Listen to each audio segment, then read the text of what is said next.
Happy to be joined right now on Matchpoint Canada by a returning guest of ours, one of our favorites, one of your favorites too, and a face that we haven't seen too much of the last couple of years, but has made a return to the ATP Tour and with resounding success, making the round of 16 here in Canada at his hometown tournament back in August at the National Bank Open, and returning to play for Team Canada as well for the first time in 5 years in Davis Cup competition. Milos Raonic, nice to see you again. Thanks for taking the time today. Good to be back. Happy to chat with you going into the holidays. We are just days away from Christmas as we're recording this. And so I'll start by asking you, is all your shopping done? Are you ready for the holiday season? I hope all my shopping is done. I'm ready as so far that I've thought through, but I'm sure something will probably come up in the last minute that didn't cross my mind. I'm not the most festive and well prepared guy when it comes to this stuff. So there will be some last minute adjustments, I'm sure, that are unavoidable. Totally understand. I find as I get older, I'm more on top of the holiday season, and having three kids kind of motivates me to get my what together well in advance so that I don't disappoint them. It's like another level of having to be prepared. So for their sake, I'm well organized for this year. My wife, that's another story, but we'll get to that. We still got time. What have you been up to these days? We spoke back in the summertime after your return to the grass courts, before you played here in Toronto. Although I got to spend a little time with you and your team, which was nice during the event, and I'll certainly ask you about that later. But what have you been up to in the so-called off season of tennis, I guess? Yeah, it's been a bit of a long off season for me. I haven't really played on the ATP tour since U.S. the US Open. Open. Then I was happy to join the team for the first time in a while in Malaga. Kind of a disappointing result, but you know, um, I've just put in a lot of time, spent a lot of time on court, a lot of time in the gym, with obviously Australia being the next major focus and goal, and been feeling good. Excited to head down there over the next just after the new year. And yeah, I was just been doing the things that I need to. Been able to train quite well. Haven't had any setbacks. Been able to do a lot of good things on court in the gym. So put in a lot of volume, put in a lot of time, and getting to the tail end of that, and just now kind of tapering down and mixing in a bit of recovery as well, to really be able to go out to Melbourne and hopefully be at some of my best tennis. It's great to hear, and I know your fans are going to be super happy to hear that the plan is to hit the ground running in 2024. What tournaments right now do you expect in January to be hitting? Yeah, I'll go straight down to Melbourne. I was hoping to play actually in Hong Kong, and I just made kind of a rational decision. I requested at the event a wild card. I didn't want to use one of my protected spots for 250. Ultimately, that didn't work out. So I decided to not play Hong Kong. I'll go down. I'll play actually Kooyong to get a few matches in. That way I don't use up my protected slots for 250, and then get ready to play Melbourne. Luckily for me, I've always been actually pretty good at playing without too many prep matches. So the most important thing for me was over these last few months to get in some good training and put in some good time in the gym and on court, and really be able to go full out there, and hopefully that can convert to some good tennis for me. So the Aussie Open would be the first official tournament with First ranking official, points. yeah, and then a few matches, hopefully in Kooyong the week just before it. I'll head down already to Melbourne, probably like the 2nd or the 3rd of January. So be there almost 2 full weeks before. Just been a long time since I've had to really deal with time change. So if this was something I was used to, I'd probably go 7, 8 days before. But let's just prepare just in case it doesn't. It hits me a little bit harder than most times. Yeah, probably Go there a little plenty enough early. probably a good plan. And it must be so exciting to know that you're starting a season when all your competitors are also starting their seasons, because when you spoke at length about last year, you had some injury setbacks that prevented you from playing the Aussie swing, and you had COVID a little bit later than most people got it, avoided the clay, which is understandable. And so for you, the grass was the most sort of realistic timing to get back to things. But it must feel nice to know that all the competition won't have a leg up on you, that you're all getting back going this year and starting at the same point.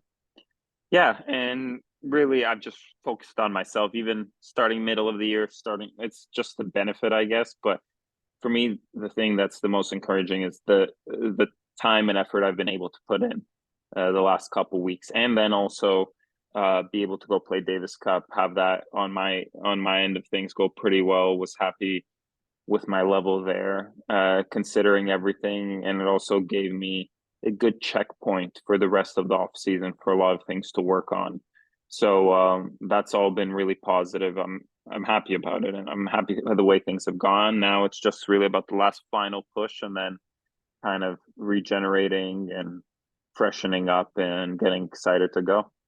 I want to ask you about 2023 and how things went for you, because as mentioned, when we had you on the podcast, it was pretty much at the beginning of that whole comeback, and what a great interview that was. You gave us such insight into all you'd been through for those 2 years. And I think, we got a lot of great feedback from our listeners who loved hearing from you, and just how in depth you got with that. So we really appreciated that. Now that it's come and happened, some positives along the way, winning in your first match back, getting back to Wimbledon, a pretty good run here in Toronto, I would say. I'm sure you'd agree on many levels, but then also some sort of steps back, I guess, that you couldn't push the body maybe as much as you wanted to after Toronto. Played the US Open, then had to take some time before Davis Cup. So if you look at the whole sort of, body of work that we saw from you in 2023, and given what you had been through the previous 2 years, how do you assess what it was like for you coming back, and how things played out? Yeah, obviously some things there was a bit of a sour taste about just coming back right away first week in Hertogenbosch getting hurt, then kind of managing that. There was always things managing, but obviously the things that encouraged me and gave me the most motivation was that there were also flashes of very good things, things that I was actually the most worried about, because there was no sense of preview or anything where my level would be at, right? Having not played a competitive match and even practicing with some top guys, not really having a sense of like, okay, how's this going to be when it all counts? I was able to alleviate those kind of stresses and pressures, and kind of feel like, okay, now gives me a few less things to worry about. Now, if I can get these other things in order, I feel like I can, build off of there pretty well. So all those things are very positive. Obviously, had a few setbacks, but it was also unrealistic. It was hopeful, but not the most realistic thing. Like everything's going to just go smoothly after such a long period of time away. So I had to deal with certain things, some tough, some, but they all just came with the territory. But all of them were very manageable. And I was able hopefully to do all the right things and make all the right adjustments that can lead me to, let's say, some more smoother times with those difficulties, not having the same things come up again, that I can go out there. I've been very happy with how much I've been able to push this off season. It's kind of not even just the last 2 years, but probably even more than that, that I've been able, we did about 4 weeks of training before I went to Davis Cup, and then now it's about 4 weeks after Davis Cup. It's the first time in a long time that I've been able to like really consistently push that much. So I hope that accumulates to something good. I feel like I've been able to really take care of all the things that were within my control. It's all I can ask. It's all anybody can really ever ask. Now I just got to go out there, put my best foot forward, and see where that takes me. And I'm pretty excited and happy about where I am right now, from what I can tell, obviously in strictly practice scenarios. So even with some of those challenges and hurdles you faced after, let's say, the US Open, you're feeling pretty confident that 2024, your plan is to play as much as you realistically can sort of fit in and manage with your body at this point? Yeah. Yeah, I'm not expecting, or nor am I aiming to play like 22 events throughout the year. It's been a long time since I've done that, but I think with a pretty reasonable schedule, I hope that through, let's say, the first hard court swing that I could play, obviously now missing the first one, but maybe 5 or 6 events through the first 3 months, that would be quite positive. Be able to play Obviously, start off with Australia, play a couple of the 500s and there, and then play the Masters after that in Indian Wells in Miami. That would be something really positive. See how I want to do with clay, especially since Olympics is on clay this year. So I definitely have to consider a more active clay court season in that perspective, but also not by any means a full clay court season. So I got to kind of weigh those things. I think I'll get those answers more through the first 3 months when I can see like, hey, what am I able to handle, and then kind of go in through things. And yeah, I would like to play not a busy schedule, but a consistent schedule would definitely be the goal. Well, it's very cool to hear we might see on clay, because that was going to be one of my questions. If you were going to kind of do like Roger did for a while there and just skip it entirely and move straight to the grass. But I hadn't really considered, I guess, your desire to want to represent Canada at the Olympics. Is that what I'm sort of hearing as well, I guess? Yeah, it's a goal. Obviously, it's going to be a tough goal with how much I'd have to catch up and how well I'd have to play, but it's definitely the intention. It was also a big part of when we looked at it, wanting to play Davis Cup, especially after the guys winning, but then also to have Olympic eligibility. I believe it's something along the lines that you have to play within the last 2 years leading up to the Olympics. So that was also a big part of it. I wasn't healthy when the tie came up in Bergamo right after the U.S. Open. So making this work in the middle of the off season was kind of a big thing for me. So it is definitely an important goal for me for next year. Very cool, man. Very cool. I want to ask you, from returning to the tour in the summertime, what was the high point? What was your highlight of 2023? I know what I think you might say, and I know what your fans here would probably say in terms of a specific match, but what was it for you from your perspective? Yeah, I think it all boils down to kind of that one night with Francis um, in Toronto, that night match. I believe that was the first night, right? Monday night. Yeah. Yeah, that a lot of people might kind of look at the match and say that. But I think the thing that stuck to me, and I really didn't even notice it, was just my parents' reaction to it. I kind of spoke about it in the press conference, but that stuck with me. But I guess that encompasses that whole intensity, the drama of that night, obviously, the end of that first set as well. Like just a bunch of things kind of coming together, the tension of it. Definitely, and probably means a lot more to me than it did to Francis. He's been in that many, many times over the last years, but for me, just having that kind of tension, playing through that, finding a way, seeing the elation on my parents' reactions, like all those kind of things are incredibly significant. And that's definitely the best and most important moment. Yeah, and then also the first match coming back. That took a lot. I don't think it was as much joy as it was relief in her talking about just that, okay, practice was going well, but the level's still there. Those two things, I think, really just emotionally fulfilled a lot of things for me in their own ways. Those are the two most important things for me on court over the last year. That Toronto match was electric, and I think everyone in attendance this summer would say that was the match of the event for them. Even though it was a first round match, I'm sure your eyebrows went up when you saw you were playing the highest ranked player you possibly could in the first round, given that the top 8 had buys. So that's certainly something I'm sure this year you'll look forward to. Maybe not always facing a top 10 player like Francis or Tsitsipas as you did at the U.S. Open, but in some ways it must be great to get out there and test yourself right away against the best in the world. I'm assuming. Yeah, it is, and also, I guess in some ways it's almost a blessing because the continuity for me was the toughest thing. So it's nice to play Francis, fresh at the beginning of a week rather than, the way I felt kind of by the time I got to my third match against McDonald there. You can look at it in so many different ways, right? There's positives and negatives to every situation, but right now the fact is I'm not seated. Most of my career I've been seated in most events and had some kind of freedom to work with there.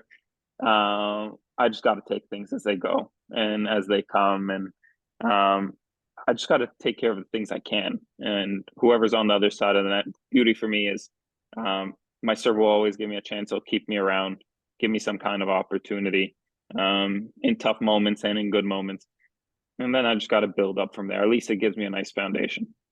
You told us in the summertime when we spoke that one of your concerns or apprehensions as you were training to prepare to come back was, what if I'm not just one level away, but what if I'm several levels away from where I want to be or need to be? Where did you find that your level was then compared to the opponents that you played throughout your sort of body of work this year? Yeah, I think there was flashes of it there where I think the problem was, and the tough thing in tennis was, that level where you are is about maintaining it, at least, or maybe you can be a level sometimes below, but you're not fluctuating too much. And without that kind of constant stimulus or need for it, it's really hard to fabricate. So being in those situations is really the only way to train it, because the competition demands it from you, right? The adrenaline kicks in. It's really hard to just fake that adrenaline. Your body, your hormones in your body just aren't going to react that way. So you got to be in that situation.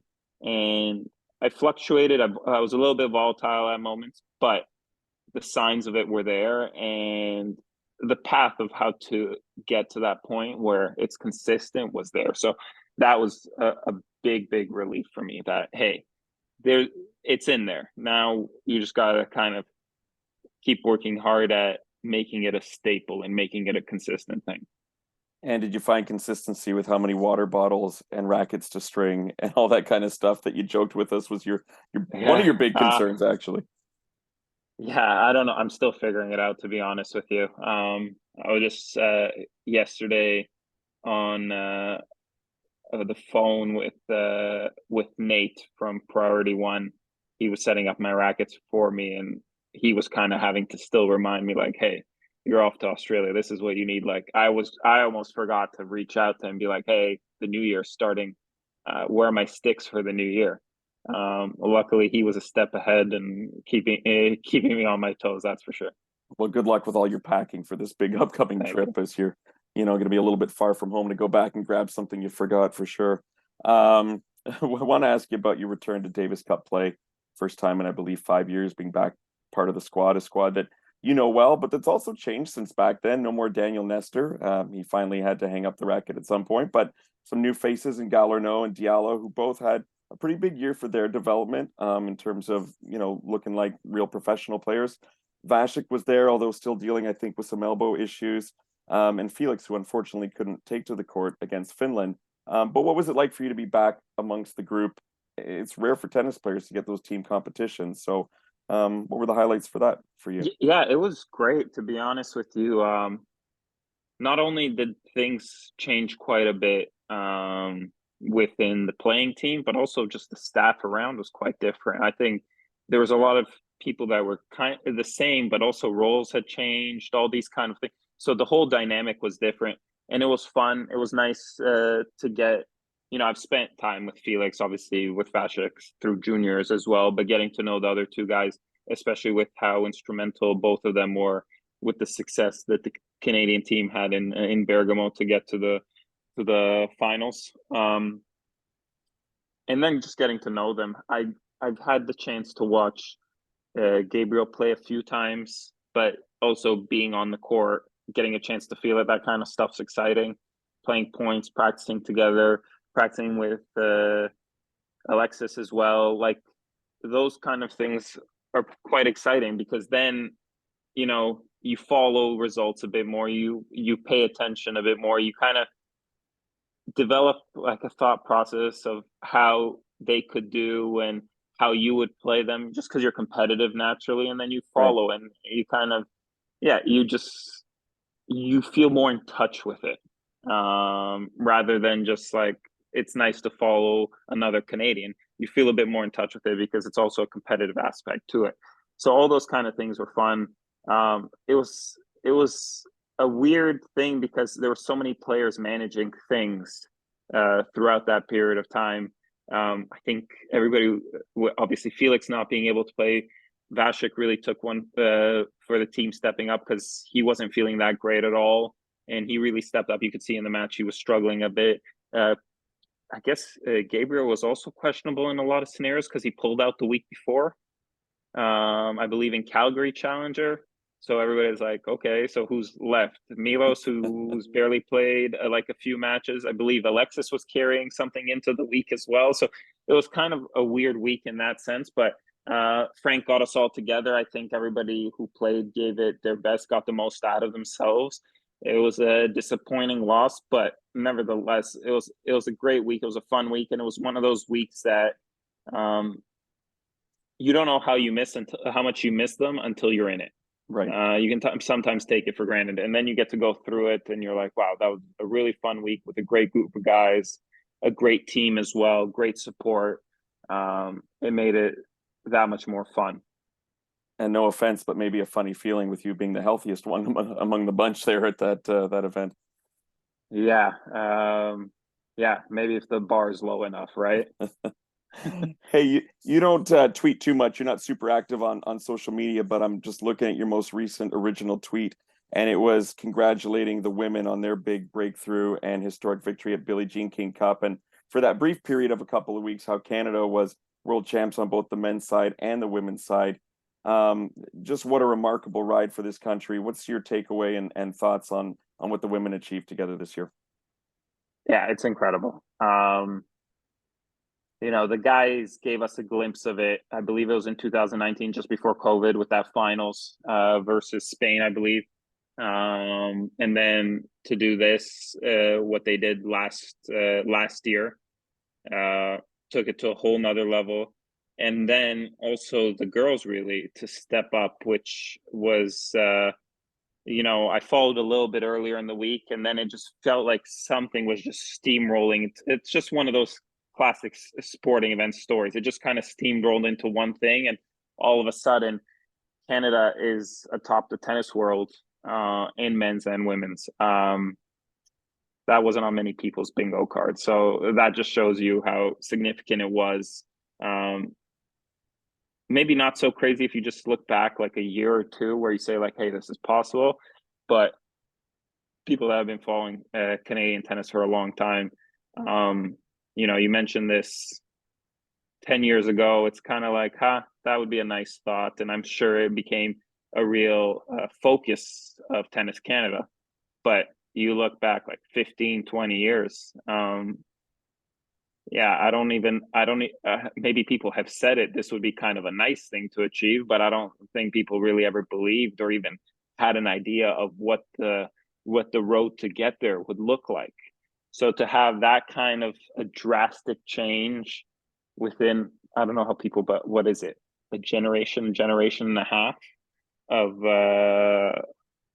growth of Canadian tennis, and not just one individual athlete, like multiple athletes across the whole spectrum of ages, men's, women's, singles, doubles.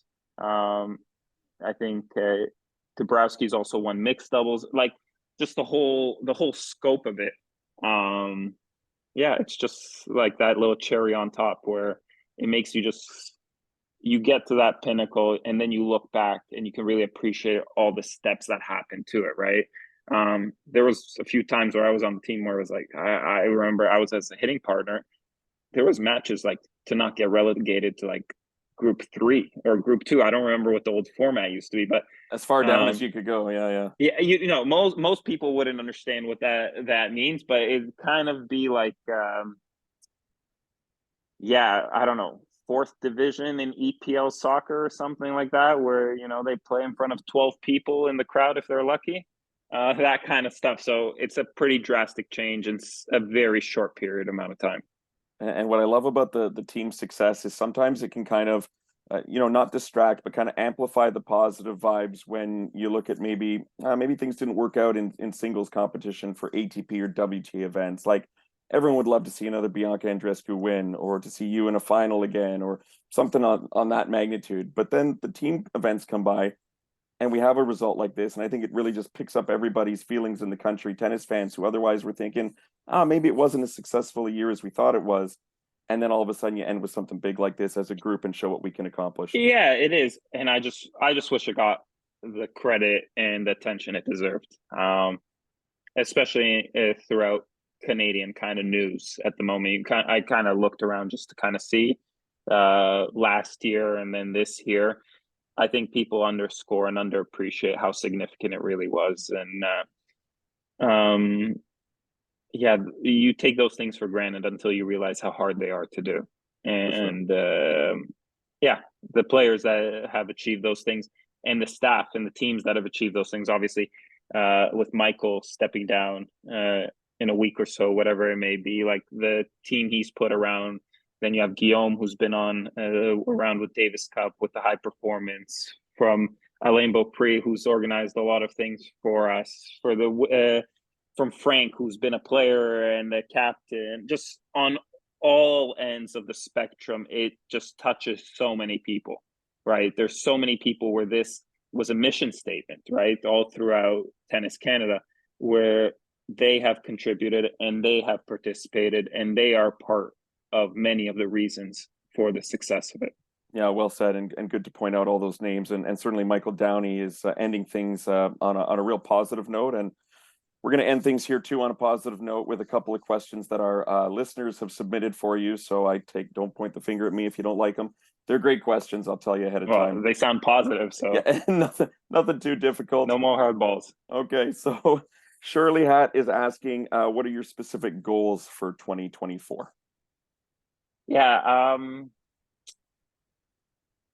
Olympics, because I could make an immediate goal going into Australia, but the way I see it is the Olympics, because it encompasses things, right? It would encompass a good level over a succession of weeks. So I think that would mean a lot to me. And then it takes out things where you get in the question of what draws might look like and so forth. So I think making Olympics would be a good positive climb for me over the next weeks and over that period of time. Right on. Adam Bradley is asking, and we've kind of touched on this a bit, but maybe you've got something a little different to offer. How are you going to manage your training and tournament schedule in the new year, given the toll that the sport sometimes takes on your body? Yeah, it's about playing consistently and things out.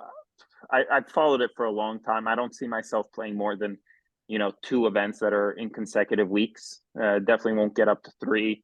And then 2 is kind of also the question of how you're managing the results, right? If you're able to play well and play deep into events, that also might be something that really needs to be looked at. And then my goal is to play consistently, but never play a lot, because I think that would give me or at least try that kind of balance to see if I have a bit more success with it in terms of health. Right on. Well, obviously we wish you all the best in the new year in that regard. And last question's coming from Herb, who says, who was your favorite tennis player growing up and who did you model your game after? Pete Sampras. Huge Pete Sampras fan. Yeah. Huge Pete Sampras fan. Was maybe the person alongside my coach, Casey Curtis, that made me realize the importance of a serve, how it can really take you far in tennis, and the amount of time I put into it. And then also just the way he carried himself. And I think, these new guys have set a new standard, but I think his tennis is massively underappreciated, which is kind of crazy to say about a guy that won 14 Grand Slams, and what's one record that I think he'll be able to keep, despite what these guys are doing nowadays, is 6 years in a row finishing the year number 1. In a row, consecutive. Yes, consecutively. Right. That's a big, and especially back in those days, like there was many times throughout the year where he was losing the spot, right? Where there was other players that were number 1, but come crunch time towards the end of the season, 6 years in a row to finish number 1 is pretty crazy. Yeah, and he made that a priority. Like he went after that late in seasons to get those points that he needed to. Yeah, I didn't know enough about tennis to know what even points you could get us, but I do remember that one stat that I'm still happy that that's a record that hasn't been, taken away from him by this incredible group of tennis players.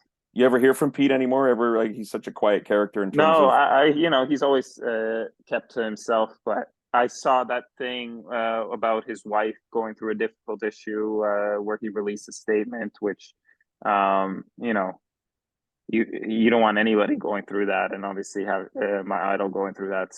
I'm sure it's incredibly difficult. And I'm sure it was something incredibly important for him to be able to speak about, because he does really keep to himself. So I know he's very involved with his kids. His son, I believe, plays a quite high level of tennis, so that's pretty cool. That it's naturally coming through the gene. And maybe his son looks up to you in terms of tennis idols, like you looked up to his dad. Who knows, right? One could hope. Milos, thank you so much for coming on again with us. You by no means were obligated to do this. This was all on you, and I really appreciate you taking the time. Thank you. Happy holidays.